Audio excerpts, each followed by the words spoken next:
Les 2-3 joueurs qui t'ont le plus impressionné? Xavi Alonso, Steven Gerrard. Quand tout est beau, je pense que tu as beaucoup de personnes autour de toi. Quelle est la plus grande leçon de vie que tu as apprise? L'humilité. Et je savais que tôt ou tard, le Paris Saint-Germain allait rentrer dans une autre dimension.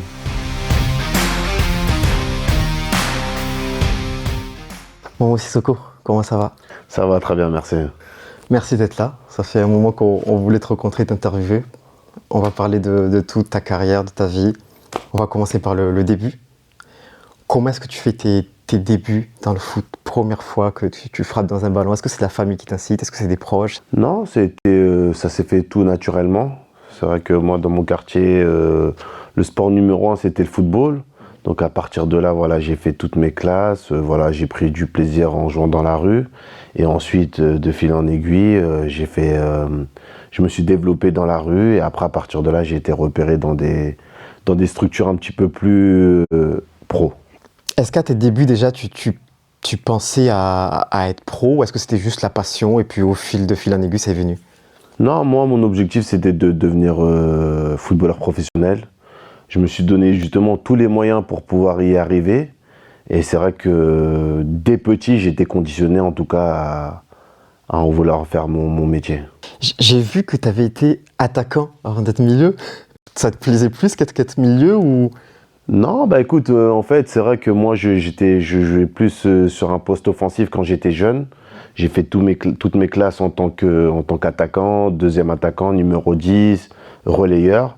Et c'est vrai que mon passage à Valence a tout changé. Okay. Et c'est de là où j'ai changé de poste et j'ai fait ma carrière en tant que milieu de terrain défensif. Est-ce que tu penses que tu aurais eu la même carrière si tu étais resté attaquant? Je sais pas. Je sais pas, il y a que Dieu qui sait. Maintenant, c'est vrai qu'une rencontre a fait que j'ai changé de poste et cette rencontre a fait que j'ai fait une grande carrière. On va parler de ton parcours un peu en détail, notamment à Valence, Liverpool, la Juve et Paris, ces quatre-là. Tu découvres la Liga à Valence. C'est quoi tes premières impressions sur l'Espagne et sur la Liga quand tu arrives là-bas? Bah, c'est un rêve qui devient réalité. Pour moi, j'arrive à Valence, j'étais inconnu au bataillon. J'arrive dans une ligue où il y a des Zidane, il y a des Figo, il y a des grands joueurs comme le grand Ronaldo. Ensuite, j'arrive dans un vestiaire sur la pointe des pieds, parce qu'il faut savoir que j'arrive, j'ai 17 ans. 6 mois avant ça, j'étais en centre de formation de la Géoxer. J'avais les posters de Balaja, Albelda dans ma chambre. Et je suis dans le vestiaire avec eux 6 mois après. Donc je me dis, attends, je suis où là? Et c'est de là, à partir de là, que j'ai pris conscience et je savais où j'étais et j'étais vraiment déterminé justement à pouvoir m'imposer dans cette équipe. Est-ce que là, tu as joué dans différents championnats? Quel était ton championnat préféré? Bah pour moi, voilà, ils ont chacun d'entre elles une particularité, chacun avec ses bons côtés et ses mauvais côtés. Mais pour moi, le championnat qui m'a vraiment beaucoup plu, c'est la Première Ligue.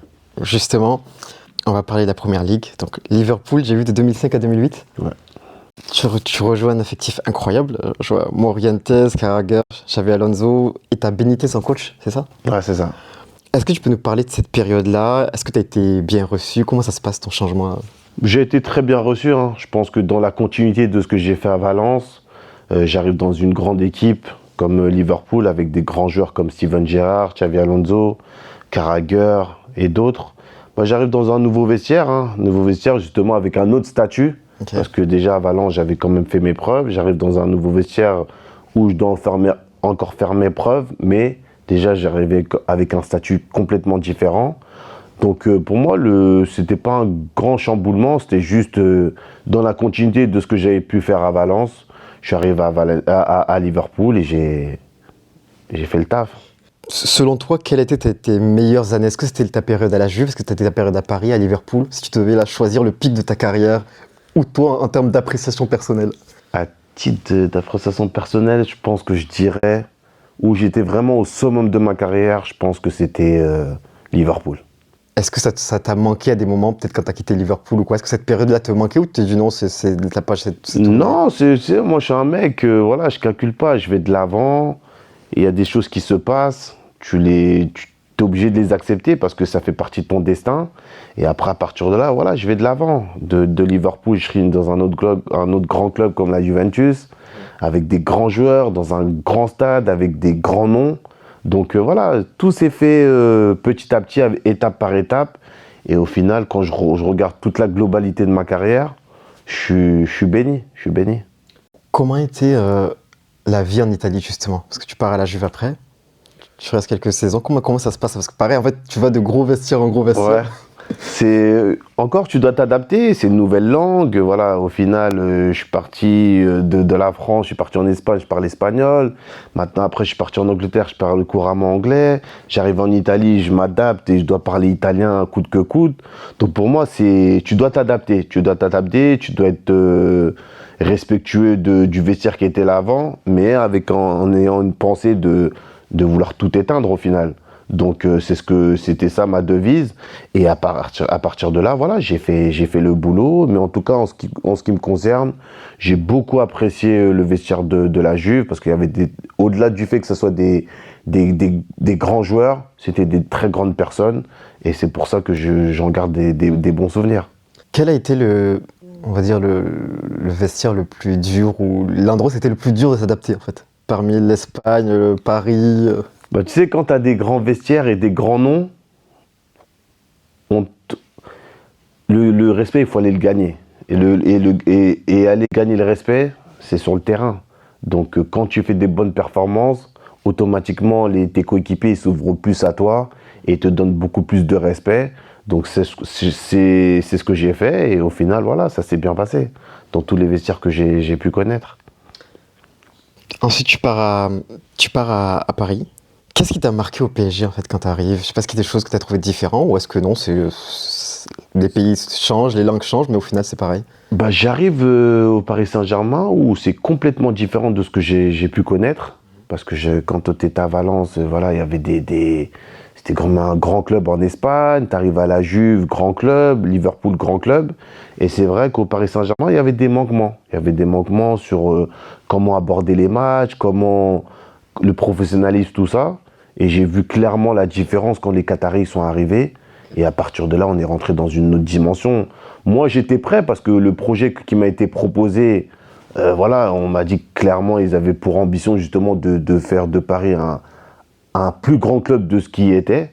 Donc à partir de là, j'étais focus et je savais que tôt ou tard, le Paris Saint-Germain allait rentrer dans une autre dimension. Après, chaque joueur est différent. Après, ça dépend comment tu fais tes choses. Mais clairement, Paris, pour moi, c'est un club qui est très ambitieux. C'est un club qui est difficile d'y jouer, parce que c'est pas facile de jouer au Paris Saint-Germain, parce qu'il y a énormément de pression. Mais encore une fois, c'est un club qui a d'énormes ambitions. Donc moi, je pense qu'il faut leur laisser le temps. Encore une fois, une Ligue des Champions, ça se gagne pas du jour au lendemain. Ça se gagne, City, ils l'ont fait 10 ans, 15 ans après. Donc le moment de Paris va arriver. Il faut juste qu'on soit un petit peu plus tranquille et les choses ils vont se faire naturellement.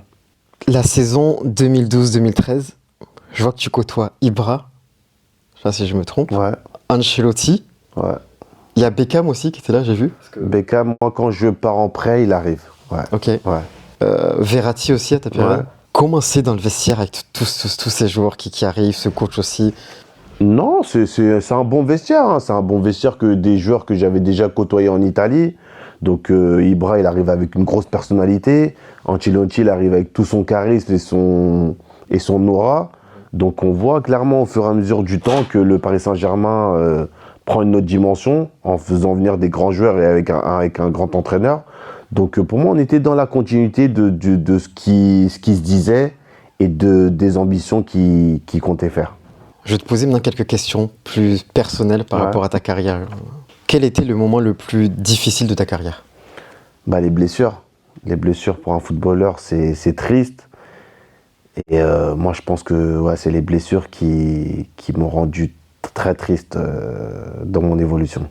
Les 2-3 joueurs qui t'ont le plus impressionné? Avec qui j'ai joué? Ouais. Pour moi, Xavi Alonso, Steven Gerrard, Alessandro Del Piero. Une équipe où t'aurais aimé jouer? Le Real de Madrid. Si t'avais appelé, tu penses que tu serais parti Bah, faut savoir que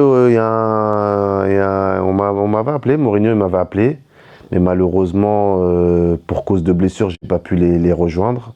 Mais voilà, j'étais quand même dans le viseur du Real de Madrid et voilà, ça a été mon destin. Est-ce que tu peux nous parler d'une anecdote, une histoire que tu n'as encore jamais racontée? Ça peut être une histoire de vestiaire, ça peut être une embrouille, ça peut être quelque chose, peu importe, un truc.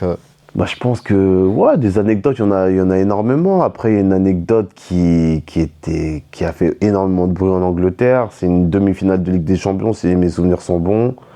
Voilà, il y a eu une grosse embrouille entre deux joueurs, Rizeux et comment dire, Bellamy. Ok.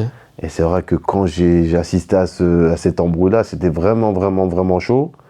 Et au final, c'est les deux mecs, c'est les deux qui se sont embrouillés, c'est eux qui, au final, qui nous qualifient pour la finale. Donc pour moi, c'est marquant parce que vraiment, c'était vraiment virulent. Et au final, voilà, c'est eux qui nous qualifient. Donc c'est une bonne anecdote, on va dire. Je voulais qu'on parle aussi de quelque chose, la partie finance, parce que récemment, même depuis 6 mois, 1 an, je vois énormément de joueurs de foot qui disent qu'ils sont en banqueroute, qui disent qu'ils s'en sortent plus, qui disent qu'il y a des histoires en fait vraiment de plus en plus nombreuses par rapport à ça. Comment toi, t'as appréhendé cette partie-là? Ah, c'est compliqué parce qu'il faut savoir que quand tu es footballeur, tu restes focalisé que sur ton football. Et c'est vrai que tu as plus tendance à faire confiance facilement qu'à rester sur tes gardes. Et voilà, moi, le conseil que je peux donner aux futures générations, c'est de s'entourer des meilleurs. Et en l'occurrence, des personnes qui sont formées pour gérer tes finances. Et pas inventer des métiers à tes potes, ou tu vois. Donc voilà, voilà, chaque personne doit rester à sa place. Et malheureusement, il y a beaucoup de personnes, moi le premier, hein, donc je m'inclus dedans, à faire confiance, voilà, te faire confiance à ton ami ou te dire oui, bon, toi tu vas gérer mes finances, tu vas gérer mon patrimoine, tu vas gérer mon football, mais c'est pas comme ça. Qu'est-ce que toi, t'as fait avec tes premiers gros salaires? Bah, mon premier gros salaire, c'est une prime, ma prime de Valence. J'ai acheté la maison à ma mère, donc ça c'était ma condition. Donc par la grâce de Dieu, j'ai pu lui offrir sa maison et ça c'est le plus beau cadeau que j'ai pu faire à une personne, en l'occurrence ma mère. Souvent, on se dit comment des joueurs de foot n'arrivent pas genre à mettre de côté alors qu'ils ont juste à mettre de côté 1, 2, 3 payes. Comment certains joueurs se retrouvent dans des situations comme ça? Non, c'est pas facile, hein. Tu sais, quand tu vis le truc, c'est pas facile. Parce que voilà, t'es pas focalisé, tu dois être focalisé sur ce que tu as à faire. Et quand malheureusement les personnes qui t'entourent, ils pensent que c'est facile, la carrière va jamais s'arrêter. Donc entre guillemets, ils profitent.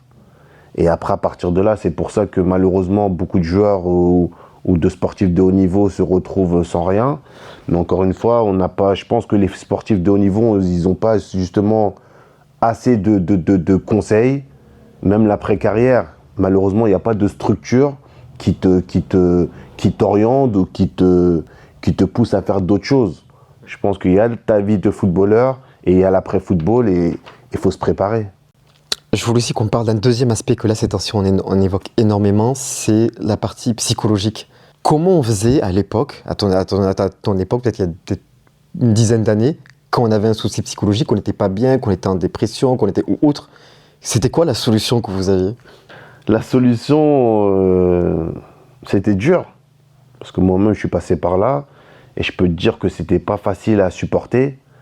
Mais voilà, moi, j'ai cette croyance-là et je sais que je savais avec qui m'en remettre, en l'occurrence mon créateur. Donc voilà, moi, je pense que c'est pas facile. C'est des sujets qui étaient vraiment tabous. C'est des sujets où tu n'osais vraiment pas en parler. Mais maintenant, voilà, il y a des structures, il y a des psychologues qui sont très compétents, qui peuvent t'aider justement sur cet aspect-là. Et il faut en profiter, il faut aller discuter avec ces personnes-là. Et ces personnes-là peuvent t'aider. Donc c'est important d'en discuter et de ne pas avoir peur d'en discuter surtout. Est-ce que t'en parles de ça? Parce que j'ai vu que tu t'occupais de joueurs maintenant. Est-ce que c'est des choses dont tu parles avec eux, de tout ce qui est finance, de tout ce qui est psychologie, ou c'est des choses qui... Je suis obligé d'en parler. Je suis obligé d'en parler parce que voilà, moi, ce que j'ai envie justement de retransmettre, parce que je suis dans la retransmission, c'est de justement toutes les erreurs que moi j'ai pu faire en tant que footballeur, bonnes ou mauvaises, je veux qu'ils les évitent au maximum. C'est pour ça que Quand dans ma structure, voilà, il y a plusieurs pôles. Il y a une personne qui s'occupe justement de leurs finances, une personne qui va s'occuper au niveau de la nutrition, au niveau de la psychologie. Il y a différentes structures qui vont s'occuper d'eux à 100%. Et c'est pour ça que voilà, la plupart d'eux, ils s'en sortent. Quel est le conseil que tu aurais aimé recevoir en début de carrière, ou même avant d'être pro? Le conseil que j'aurais aimé recevoir, qu'une carrière, c'est beau, mais ça se termine. Donc, bien préparer ton après-carrière. Qu'est-ce qui t'a le plus déçu dans ta vie ou dans ta carrière? Ça peut être professionnel ou personnel. La loyauté des gens. Parce que quand tout est beau, je pense que tu as beaucoup de personnes autour de toi. Il y a beaucoup de gens qui sont là à te caresser dans le sens du poil. Et la plus belle chose qui m'est arrivée, c'est d'avoir fait carrière et d'avoir une famille formidable. Quelle est la plus grande leçon de vie que tu as apprise ces dernières années? L'humilité. Et de respecter la personne qui est en face de toi, parce que tôt ou tard, tu sais pas ce que la personne qui est en face de toi, ou même la personne qui passe devant toi, qui elle peut être dans l'avenir. Donc l'humilité. Aujourd'hui, tu diriges Leading Sports Management. Est-ce que tu peux nous en parler? Qu'est-ce que tu fais exactement dans cette... Moi, je suis dans le management, je suis dans la retransmission. Voilà, moi, je suis parti sur une base de m'occuper des jeunes joueurs. La plupart d'eux, je les ai récupérés quand ils avaient 12 ans. J'ai avancé avec eux. Et voilà, dans ma structure, j'ai 2-3 joueurs qui ont signé pro.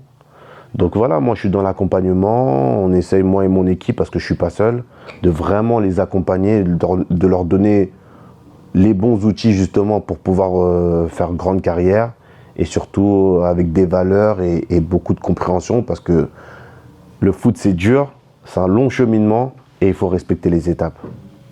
Qu'est-ce qu'on peut te souhaiter pour la suite là? La santé, hein.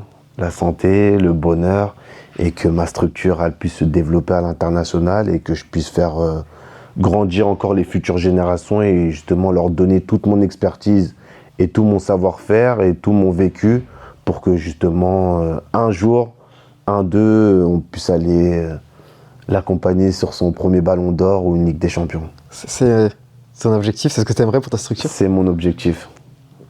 Ok. Combien de joueurs tu as à peu près pour l'instant? 25 joueurs, de différents âges et voilà, pour l'instant ça se passe bien, ils sont à l'écoute, donc en espérant que ça va continuer. Écoute, c'est ce qu'on te souhaite. Merci beaucoup. Merci pour ton temps. Au plaisir.